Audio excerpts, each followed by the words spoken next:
Допрва ќе се утврдуваат штетите по обилните врнежи од дожд што ја зафатија државата и предизвикаа сериозни поплави во неколку региони, а некритична беше состојбата во Ресен. Со сите расположливи човечки капацитети, механизација, пумпи за црпење на водата, се санираат последиците, а по излевањето на реките Болска и Источка во ресенските села Царев двор и Дрмени, водата се повлекува, но штета претрпеа над 50 куќи, визби, магацински простори и земјоделски површини. Жителите на Ресенско добија и привремена препорака да не се пие водата од чешмите поради нарушен квалитет.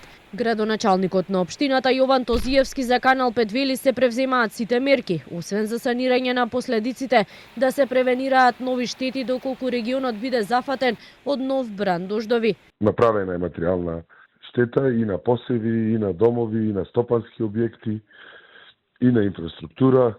Во моментот се уште сите расположливи средства, речем, механизации и слично, јавното предпријатие Македонија пат, ЦУК, ДДС, кризниот штаб цел е на терен. Што се работи околу водата не е од загаденост.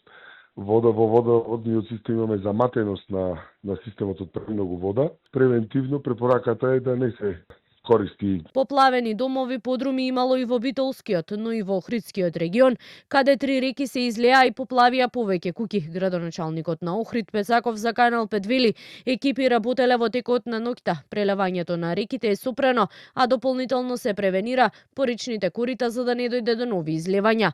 На внимателност при конзумирање на храната и водата во поплавените подрачја повика и од Агенцијата за храна и ветеринарство. Доколку во регионите каде има излевање на реките и поплавување на домовите и земјоделските површини, водоснабдувањето се врши од индивидуални водоводни објекти, а ако има видливо заматување на водата, истата да не се користи за пиење и за готвење, се до санирање на состојбата и до добивање на лабораториска потврда дека водата е безбедна. Во домаќинствата кои се поплавени, храната која била во контакт со водата од поплавата, во поплавени фрижидери, замрзнувачи или подруми, да не се користи за исхрана, односно се препорачува ваквата храна да се фрли, стои во соопштението на Агенцијата за храна и ветеринарство. Од УХМР велат, врнежи ќе има и во следните денови. Денеска ќе биде променливо облачно време со повремени локални врнежи од дожд.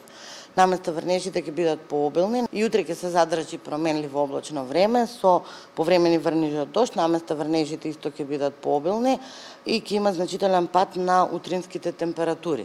Поради падот на утринските температури, врнежите од дожд можат да преминат и во врнежи од снег. Од средината на следната седмица се очекува нов бран на врнежи. Нивото на реките речиси низ целата територија на државата е покачено, но засега, како што посочија Центарот за управување со кризи, состојбата е под контрола и без излевања.